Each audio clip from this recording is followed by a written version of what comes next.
반갑습니다. 반드시 성적을 올려주는 가장 수학다운 강의 공부법 특강 차윤우입니다. 대학 학교의 기쁨을 함께 하겠습니다. 안녕하세요, 정종경입니다. 이렇게 차윤우 선생님과 제가 함께 여러분 앞에 서게 된 이유가 있습니다.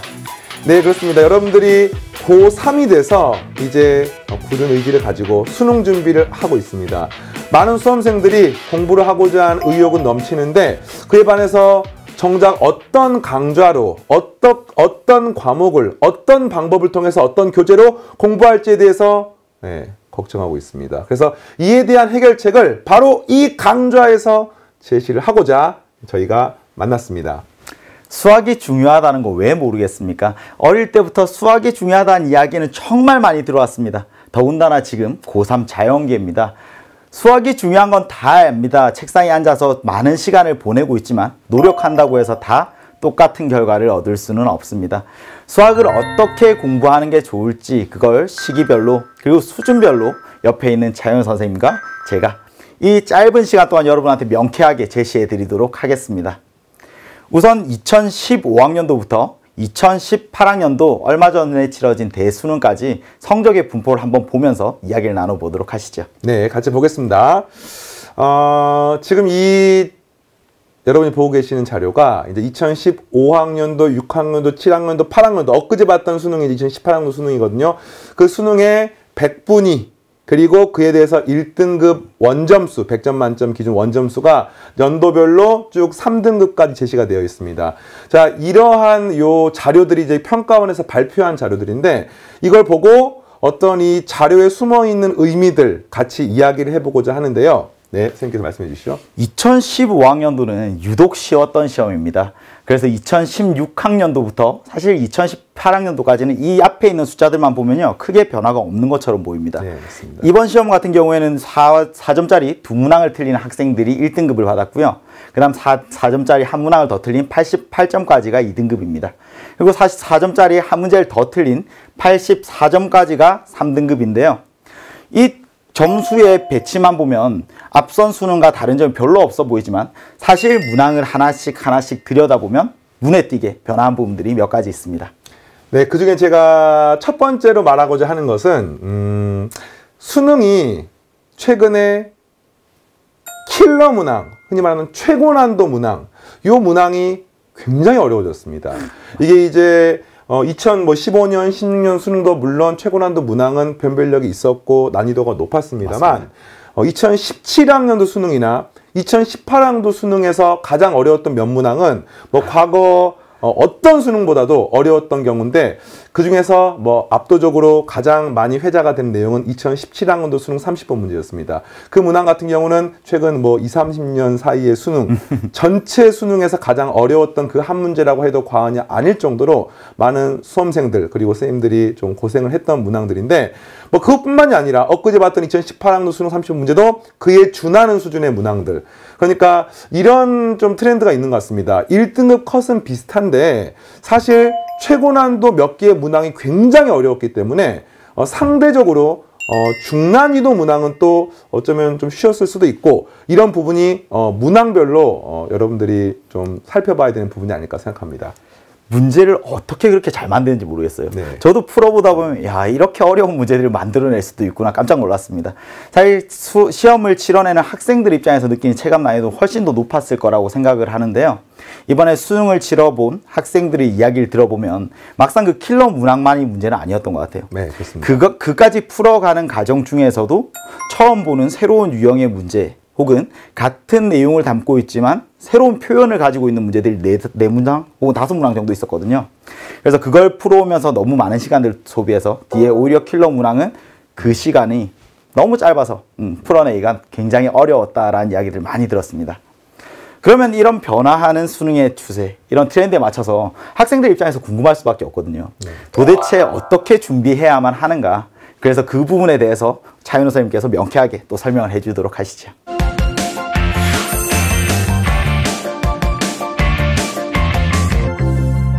자, 제가 여러분들과 함께 이제 이과 수학 과목별 학습 방법에 대해서 이야기를 하는 시간 가져보겠습니다.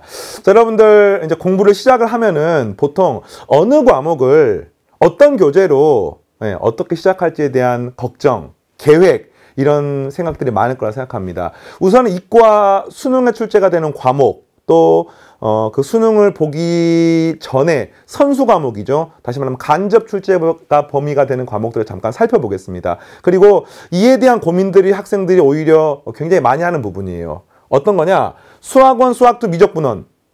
알고 있죠? 수학원, 수학2가 고1 과목이고요. 미적분1이 2학년 1학기 과목. 우리가 전부 다 내신을 봤던 부분인데 이제 이런 과목들도 수능에서 흔히 말하는 간접 출제 범위가 됩니다. 그러면 이제 가장 먼저 드는 생각, 내가 미적분2 기하와 벡터 공부를 하고 싶어요. 왜? 수능에 나오니까. 그런데 정작 이에 대한 베이스가 좀 부족해. 그러면 내가 미적분 1을 공부를 한 다음에 미적분 2를 공부를 해야 되느냐, 이런 의문점이 있을 수가 있습니다. 자, 결론부터 말하면 공부해야 되는 게 맞습니다. 맞지만 이 미적분 1이라고 하는 것이 간접 출제 범위이기 때문에 이 미적분 1에 있는 모든 과목들 디테일하게, 심지어는 미적분 1의 문제풀이, 미적분 1의 수능 기출문제에 대한 분석, 이런 내용이 필수적이라고 학생들이 오해를 하는데, 보통 그렇게 공부를 하게 되면은 미적분 1 공부를 하다가 너무 지쳐. 그러다가 또 나태해져. 정작 중요한 미적분 2는 시작도 못하고 끝나게 되는 겁니다. 그래서 그런 우를 범하지 않기 위해서 고3 수능을 위한 부분은요, 바로 본 강의인 미적분 2, 확통, 기백을 바로 시작을 하시고, 이런 부분이 부족할 수 있습니다. 그런 경우는 해당 부분이 등장을 하면은 여러분이 필요에 따라서 이런 해당 과목들을 앞으로 잠깐 넘어와서 그 부분만 집중 공부를 하는 겁니다. 또는요, 고3 수능 강의 중에서 선생님도 강의를 준비를 해놨지만 미적분 2나 기백, 또 확통 같은 경우에 선수 과목이 되는 부분, 그 기초 강좌들이 고3 강의 중에서 있습니다. 특히 수능 개념 강좌 중에서 많이 있으니까 그런 부분들을 찾아서 여러분이 미리 짧게 시작을 하고 본 강의로 들어가는 것도 괜찮습니다. 이 중에서 가장 중요한 어떤 단원들을 잠깐 살펴보면은 다항식과 방정식, 부등식 같은 경우 보면은 2차 방정식 같은 게 있는데, 이거는 이제 수능 문제를 푸는 과정에서 연산 부분에서 굉장히 자주 등장하는 내용입니다. 당연히 너무너무 중요한 부분이고요. 그 다음에 수학2 같은 경우는 단연코 함수 자체가 수능에서 미적분 같은 걸 하는 과정은 전부 다 함수를 미적분하기 때문에 함수를 모르면 아예 이야기가 안 되는 그런 수준이고요. 상대적으로 수열 같은 경우는 수능에서 거의 출제가 안 된다고 봐도 무방할 정도로 굉장히 좀 단편적인 내용들만 알고 있어도 되는 그런 부분이 되겠습니다. 뒤에 미적분 1은 미적분 2에서 미적분 1의 미분계수의 정의, 정적분, 부정적분의 정의 같은 거 다 나오기 때문에 미적분 1 자체는 또 굉장히 중요한 의미가 있지만, 상대적으로 또 수열의 극한은 직접 출제가 되는 가능성이 거의 없기 때문에 이런 부분 좀 가볍게 보는 거 되겠습니까? 자, 이제 구체적인 수능에 대한 이야기를 할 겁니다. 바로 미적분 2부터 이야기를 할 건데, 우선 여기 있는 이 숫자가 뭐냐면요, 2018학년도 수능에서 직접 출제가 되었던 문항 숫자입니다. 사실은 단원별로요, 굉장히 고르게 출제가 됐습니다. 미분하고 적분이 굉장히 교과서 볼륨이 크거든요. 거기에 반해서 문항수는 큰 차이가 없는 그런 느낌. 그래서 오히려 상박함수도 3문제, 적분도 3문제, 이런 느낌인데, 실제로 요 과목의 특징, 일단 선생님이 아까 오프닝에서 이과 수학의 최고 난도 킬러 문항이 매년 어렵게 출제가 되고 있고, 특히 최근 한 2년 사이 수능이 어려웠다고 이야기했었는데, 그 중에서 가장 큰 공헌을 한 부분, 바로 미분의 활용, 미분법 가장 마지막 부분과요, 그 다음에 정적분 부분, 다시 말하면 미분과 적분의 응용 문제들이 매년 수능의 최고난도 문항을 구성하고 있습니다. 그게 어느 정도냐? 2013년도 수능 이후는요, 올 21번, 30번 문항이 미분, 적분 문제였습니다. 단 한 번도 빠지지 않고, 평가한 모의고사 포함해서. 그러니까 사실상 이런 거예요. 작년 수능 같은 경우는 30번 문제가 적분 문제였습니다. 21번 문제가 미분 문제였습니다. 재작년 수능 같은 경우는요, 30번 문제가 미분 문제였고요, 21번 문제가 적분 문제였습니다. 그러니까 이 미분, 적분의 활용 형태가 수능에서 이과 최상위권 학생들도요, 승부처가 되는 부분들이고, 이 부분을 어떻게 학습하느냐가 사실은 학생들의 어떤 성적 상승과 직결되는 부분인데, 이제 이런 걸 어떻게 공부를 해야 되느냐? 일단 여러분들은 첫 번째, 특정 부분이 매우 어렵게 나오는 거 맞습니다. 그러나 특정 부분만 공부해서는 안 됩니다. 왜냐하면요, 미분의 활용은 단순히 미분단을 공부했다고 끝이 아닙니다. 미분의 내용을 포함하고 있지만 굉장히 많은 문제가 지수로그 함수에 대한 이해, 삼각함수에 대한 이해, 더 나아가서 고1과정 함수에 대한 이해, 방정식, 부등식과 함수의 관계 이런 것들이 복합적으로 문제 안에 들어가 있으면서 그와 동시에 미분의 개념, 그와 동시에 뭐 치환적분, 부분적분, 적분의 개념 이런 그래프에 대한 이해 이런 것들이 총체적으로 흔히 말하는 통합교과적으로 출제가 되고 있습니다. 따라서 선생님은 이렇게 이야기를 하고 싶어요. 우리가 고3 초반에 공부를 제대로 하기 위해서 개념학습부터 시작을 합니다. 그런 과정에서는 이 전체를 밸런스 있게 전체를 다 꼼꼼하게 하나도 빠뜨리지 않고 공부하셔야 됩니다. 그러다가 이게 이제 수능에 가까워져 갈수록 최고난도 문항들이 나오는 부분들이 어떤 좀 정형화된 부분이 있으니까 그 부분을 조금 더 집중적으로 이렇게 진행을 해주시고요. 미적분은 굉장히 연산이 많습니다. 연산에 대한 학습도 가장 많이 해야 되는 부분이 바로 미적분이고요. 수능에도 출제가 됩니다. 이에 반해서 확률과 통계는 조금 특징이 있습니다. 일단 확률과 통계의 과목의 특징 첫 번째, 모든 확률과 통계 문항은 아주 쉬운 연산 문제를 제외하고는 전부 다 문제가 문장으로 등장합니다. 문장으로 등장한다는 말은 예를 들어서 뭐 순열과 조합 경우의 수 문제 같은 경우에는 뭐 주머니에 공이 있어, 공을 뽑아, 빨간색이 뭐 파란색이 주사위를 던져, 뭐 동전을 던져 이런 어떤 문장으로 나와 있는 수학적 상황이 등장하고요. 요거를 수식으로 옮겨서 여러분들이 연산하고 이런 과정들이 필요합니다. 자, 또 하나 확률도 뭐 마찬가지고 통계 같은 문제 풀다 보면은 어떤 집단의 어떤 경향성을 수치화시키는 그런 작업이 통계인데 보통 통계 시험 문제가 평균 분산 표준 편차를 물어보는데 이거 역시도요. 문장으로 등장합니다. 뭐 가장 대표적인 정규분포 문제. 뭐 어느 학교의 학생들의 수학 성적이 정규분포를 따른다고 한다. 이랬을 때 평균이 얼마고 분산이 얼마고 이랬을 때 점점점을 구하세요. 이렇게 등장을 하니까 결국에는 그 문장에 대한 이해. 오히려 확률과 통계 과목은요. 상대적으로 연산은 심플합니다. 그래서 이런 것들이 과목의 특징이고요. 실수가 많이 나오는 과목, 바로 확률과 통계 과목이어서 학생들이 그에 대한 대비를 또 해야 되는 부분이 되겠습니다. 기하와 벡터는요. 쌤이 아마 EBS에서 강의를 할 때 가장 오랜 시간 동안 학생들하고 만났던 과목이 아닐까 생각을 하는데 이 기하와 벡터는 3학년 초반에 많은 수험생들이 가장 부담을 느끼는 과목이 기하와 벡터입니다. 그게 왜 그러냐면은 기하와 벡터가 학습이 안 돼 있습니다. 기하와 벡터는 3학년 정규 과목이죠. 그래서 2학년 때 미적분투 같은 경우 2학년 2학기 내신 시험 범위인데 이 기하와 벡터는 한 번도 공부를 안 한 상태에서 고3 올라간 학생들이 많이 있습니다. 그러나 이렇게 생각을 하세요. 어차피 입시는 상대평가이기 때문에 내가 취약한 부분은 굉장히 높은 빈도로 다른 학생들도 취약합니다. 그래서 이런 부분이 어렵다고 느끼는 거는 누구나 다 마찬가지입니다. 그래서 이거를 결국에는 수능 당일날이 승부처니까 수능 당일날까지 뒤처짐 없이 꾸준하게 자신감을 가지고 공부하는 게 중요하고요. 보통 기하 벡터에서 마지막 공간 벡터 부분에서 이과 수학의 최고난도 문항인 역시 29번 문제가 출제가 되고 있고요. 2014, 15, 16, 17, 18 수능 전부 마찬가지로 29번 문제가 이 공간 파트에서 출제가 되었습니다. 그리고 여러분이 보게 될 2019학년도 수능도 그렇게 되지 않을까 감히 쌤이 예상을 해보고요. 과목별 역시 밸런스 있게 출제가 되는데 또 이런 것도 있습니다. 2017 수능이나 2018 수능 같은 경우에는 뭐 27번, 28번 문항이 2차 곡선 문제로 출제가 됐었는데 그 문항도 실제로 오답률이 킬러 문항 수준까지는 아니었지만 공부를 한 학생과 하지 않았던 학생들이 분명하게 차이가 났던 부분이고 어느 한 과목 빠트림 없이 처음부터까지 완벽하게 공부하는 걸 목표로 진행을 해주시고요. 자, 요 이야기도 잠깐 해보겠습니다. 학생들이 공부함에 있어가지고 분명히 출발선상이 다를 수 있습니다. 그래서 기하와 벡터 같은 경우는 2학년 때 이미 제대로 공부를 했고 뭐 1학년 때 선행을 했고 또 2학년 때 일부 학교는 내신도 봤던 그런 학생들도 있고요. 그게 아니라 정말 3학년 때 처음 와가지고 기하와 벡터의 기자를 처음부터 시작한 학생들이 있을 수 있습니다. 차이가 날 수 있지만 어쨌든 우리의 목표는 동일합니다.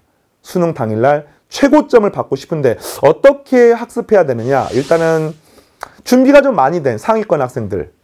아까 선생님께서 어떤 부분이 승부처가 된다고요? 바로 킬러 문항, 다시 말하면 21번, 29번, 30번 또는 그 근처의 문항들이 이과 상위권, 최상위권 학생들의 어떤 승부처가 되는 부분입니다. 그럼 이 승부처가 되는 부분이 단원별로 최근 최소한 5년 사이에는 명확했습니다. 그 명확한 내용을 다른 단원에 비해서 훨씬 많은 시간 투자를 해서 이런 것들이 가능합니다. 내가 2학년 때 모의고사를 봤는데 꾸준히 90점대 이상이 나왔어. 수능에서 만점 받고 싶어. 그러면 고3 초반임에도 불구하고 그 킬러 문항에 나오는 강좌들이나 킬러 문항에 해당하는 부분들을 집중적으로 공부하는 게 필요할 수 있습니다. 뭐 이런 걸 하는 과정에서 고3 초반부에 2019학년도 대비 수능 대비 강좌가 나오지 않을 수도 있습니다. 그러면 그 전년도 강좌를 활용하는 것도 가능할 수 있죠.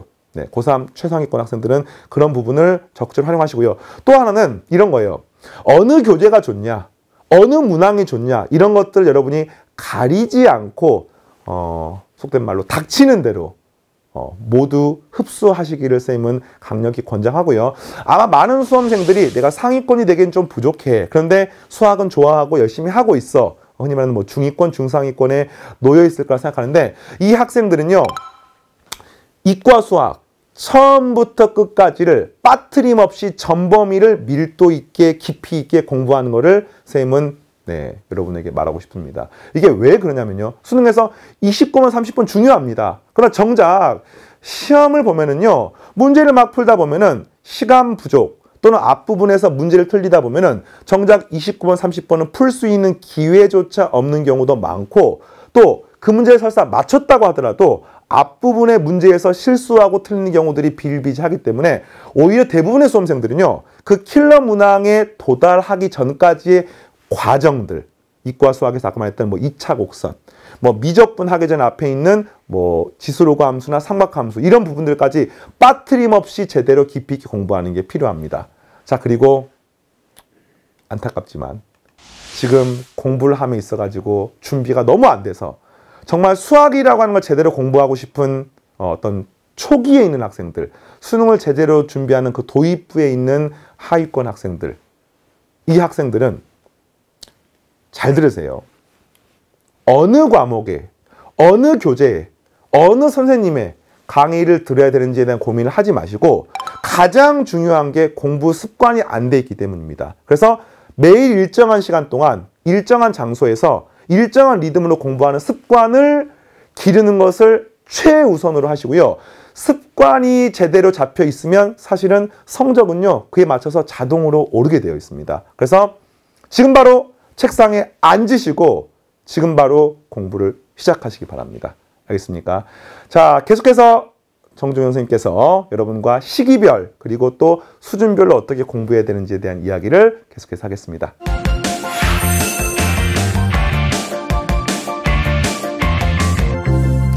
지금부터 여러분 한 명 한 명에게 꼭 맞는 맞춤식 시기별 학습법에 대해 설명을 드릴 겁니다.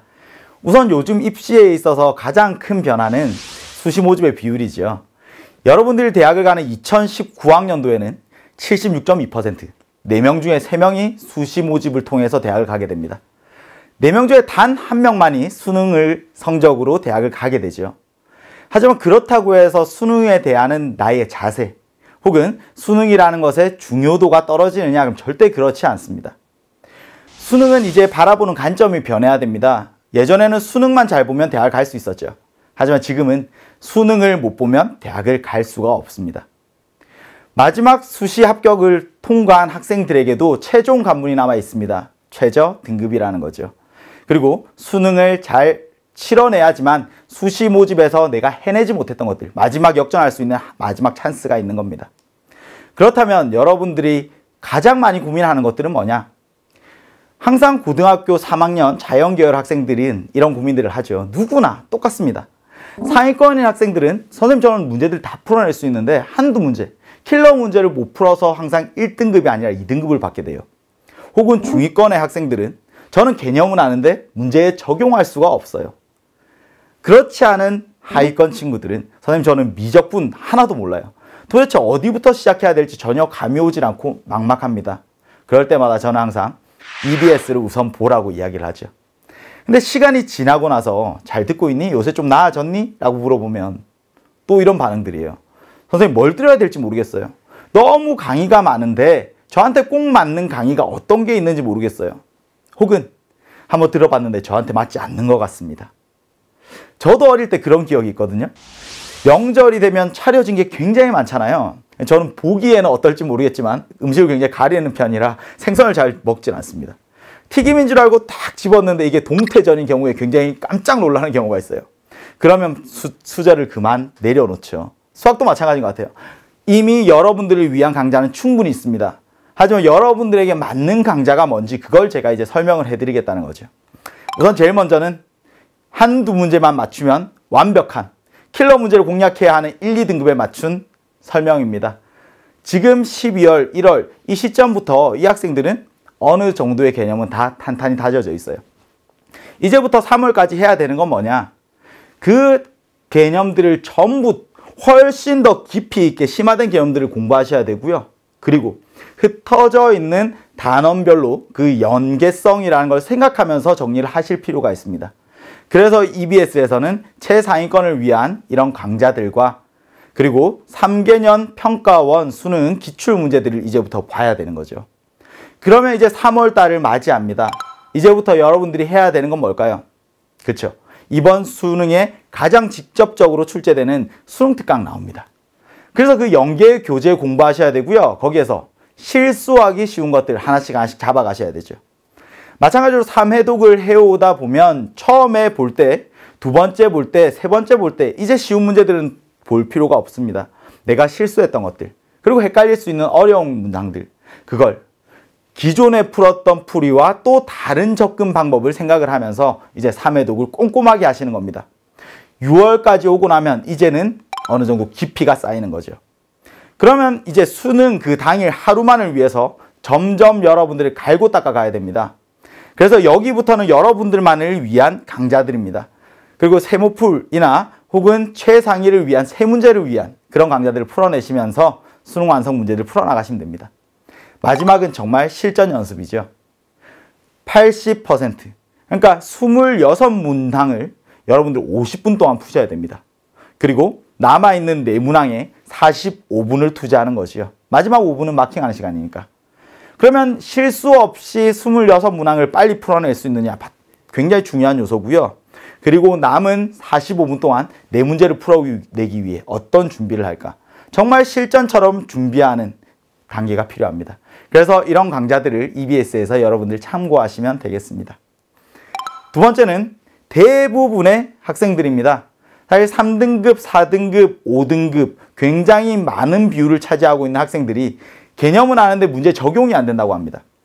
근데 물어보면 그 학생들은 개념과 공식을 혼돈하는 경우가 굉장히 많습니다. 선생님, 저는 공식에 대입해서 계산은 할 수 있어요. 하지만 개념들이 조금 취약한 부분들이 과목별로 있습니다.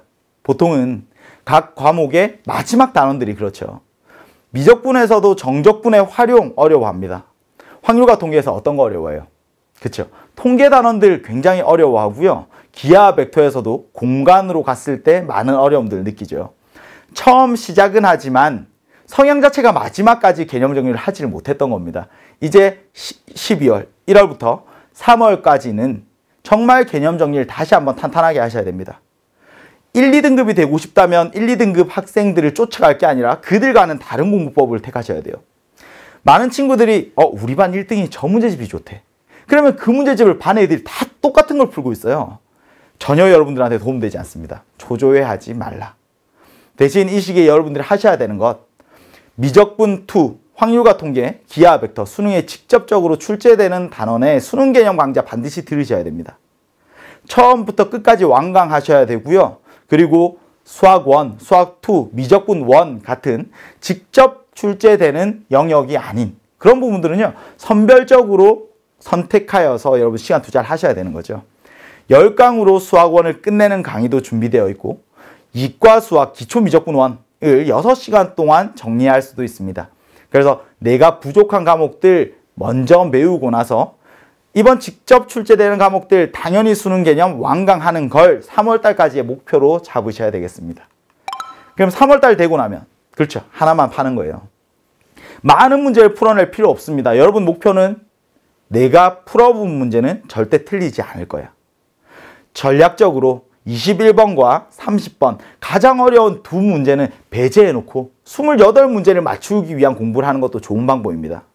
나는 꼭 100점을 맞아야 돼. 내 자존심에 그게 허락하지 않아. 전략적으로 접근하셔야 돼요, 사실. 21번과 30번 빼고 우선 28문제 먼저 잡는 겁니다. 그리고 나서 욕심내도 괜찮아요. 그러니까 수능 특강만 3개월 동안 이 선생님의 강의 다 들어보고 그리고 나서 여러분들이 복습 정말 꼼꼼하게 답지와 친해지지 않더라도 해설은 정말 꼼꼼하게 읽어보는 습관. 한 줄 한 줄 한 줄 어떤 의미를 담고 있는지 파악하는 시간입니다. 그럼 이제 9월이 되었어요. 당연히 수능 완성 공부하셔야죠. 그리고 수능 특강 서머리 여러분들 또 준비하셔야 됩니다. 아까 말씀드렸던 거 여러분 잘 생각하셔야 됩니다. 맞추었던 문제, 내가 풀어봤던 문제 절대 두 번 다시 틀리지 않을 거야. 그 관점으로 접근하셔야 돼요. 그리고 나서 이제 9월이 됩니다. 이제는 최종 점검하시고 그리고 또 복습하시는 겁니다. 정말 마지막까지 수능 특강, 수능 완성 가지고 가시는 거예요. 70%의 연계율 절대 무시하시면 안 됩니다. 그 문제 무조건 내가 풀어낼 거야. 절대 틀리지 않을 거야. 그런 관점으로 접근하시면 3등급 그리고 정말 운이 좋다면 2등급까지 안정적으로 받아낼 수가 있는 거죠. 근데 그렇다고 이것마저도 하기 힘든 친구들은 도대체 어떻게 준비해야 될까? 효과적인 공부법을 따지기 전에 우선 시작해라. 정말 굳은 마음을 가지고 시작하는 게 중요합니다. 다른 친구들 보면서 흔들리지 말고 이때까지 내가 놀았던 것들 다 잊어버리고 정말 처음부터 바닥부터 시작한다고 생각을 하셔야 돼요. 그런 굳은 의지로 이제 시작 맞이합니다. 1월달부터 해야 되는 건 뭘까? 수능의 직접적인 출제 과목은 아닙니다. 하지만 수학1, 수학2 보셔야 돼요. 문제 다 푸실 필요 없고요. 닥터링 안에서도 개념 설명 부분만 쏙쏙 뽑아서 들으면 한 30시간 정도면 될 겁니다. 그렇게 듣고 나면 다음 수능 개념으로 넘어오죠. 수능 개념에서 미적분 1, 미적분 2 듣습니다. 선생님 아직 준비하지 못하는 나머지 과목들 어떡합니까? 3월달 이후에 하시는 거예요. 3월달 됐습니다. 확률과 통계, 기하, 벡터까지 수능 개념 강의를 듣는 거죠. 처음 시작하고 끝까지 흐지부지하게 되면 안 되고요. 마지막 완강까지 다 하셔야 됩니다. 그럼 이 강의를 다 드러냈을 때 그때 비로소 기출문제를 보는데요. 어려운 문제 보실 필요 하나도 없습니다. 지금 가장 급선무는 수학에 대한 자신감이 너무 떨어져 있어요. 나도 하면 되더라. 나도 할 수 있어. 하는 자신감을 가지는 게 중요합니다. 그러기 위해서 뭐부터? 2점짜리, 3점짜리부터. 2점짜리, 3점짜리 다 맞추면 48점입니다. 그래서 그 점수까지 먼저 목표로 6월달까지 공부하시는 거예요. 2점, 3점 기출문제 다 풀어내고 나면 이제 6월이 되었을 때 그때 비로소 개념은 어느 정도 됐습니다. 이제 수능 특강 공부하고 수능 완성 공부하면서 이제 기출문제 중에 어렵지 않은 문제들, 4점짜리들 같이 살핍니다. 그러면 처음 목표했던 것보다 한 단계가 더 높아지겠죠. 9월달까지 수능 특강, 수능 완성 다 보시고 나면 마지막 수능 때까지는 다른 거 안 봅니다. 다시 복습하시는 거예요. 수능 특강, 수능 완성 복습하면서 마지막 마무리까지 가시면 됩니다. 굉장히 불안한 시기들이 있을 거예요. 옆에 친구들과 다르게 공부하고 있을 겁니다. 하지만 여러분들을 위해서 여러분들에게는 이렇게 공부하셔야 돼요. 불안해하지 마시고 제가 알려드린 방법 그대로 각자한테 맞는 학습법으로 진행하시면 되겠습니다. 자, 그럼 지금까지 여러분들 한 명 한 명에게 딱 맞춘 시기별 학습법에 대해서 살펴봤습니다. 네, 지금까지 과목별 학습법, 그리고 시기별 학습법, 수준별 학습법에 대해서 알아봤습니다. 자, 여러분들 고3 수능 준비하느라 앞으로 또 많은 험난한 시간을 겪게 될 거라 생각하는데 선생님을 믿고 또 EBS에서 제공해주는 커리큘럼대로 잘 따라오시면 2019학년도 수능 성적으로 보답받을 수 있을 거라고 생각합니다. 자, 저희는 이쯤에서 마무리하고요. 마지막으로 각자 학생들에게 해주고 싶은 이야기 한마디씩 하고 물러나겠습니다. 1년 동안 굉장히 많은 일들이 있을 겁니다. 마음이 흔들리는 순간도 많고 날 힘들게 하는 순간들도 있을 겁니다. 사소한 일 하나하나에 너무 일희일비하지 않았으면 좋겠고요. 그리고 학생들마다 각자 다 다른 공부법이 있는 겁니다. 제발 옆에 있는 친구 보면서 너무 초조해하지 않았으면 좋겠어요. 그리고 마지막으로 당부드리고 싶은 말씀은 수시모집 기간이 되면 여러분들이 원서만 냈음에도 불구하고 마치 대학에 합격한 것 같은 착각을 하는 경우가 있습니다. 네. 수능이 끝나는 그 순간까지 절대 끝난 게 아닙니다. 여러분들 절대 포기하지 마시고요. 마지막 그 순간까지 하루하루 정말 후회 없이 뜨거운 날들 보내셨으면 좋겠습니다. 네, 그리고 또 제가 하고 싶은 말은 이제 고3이라는 기간 굉장히 좀 마라톤처럼 긴 시간들이 여러분 기다리고 있습니다. 공부하다 보면은 공부를 한 만큼 성적이 나와서 굉장히 뿌듯하고 기쁜 날도 있지만 또 그에 반해서 공부는 열심히 했는데 성적은 떨어지고 정체되어 있고 이런 상황이 생길 수도 있습니다. 맞습니다. 그러나 이 과정도 역시 공부하는 과정이라고 생각을 하고요. 누구나 겪는 과정이라고 생각하시면서 분명 여러분들이 하루하루 치열하게 보내는 그 시간들, 여러분의 노력들, 결과는 배신하지 않을 거라고 믿고 열심히 따라와 주시고 저희 선생님들 그리고 여러분들 같이 공부하는 친구들 서로 이렇게 힘을 모아서 의지하면서 마지막까지 따라오시면 좋겠습니다. 자, 그러면 여러분들 마지막으로 인사하고 저희 마무리하겠습니다. 2019 수능 대박 파이팅!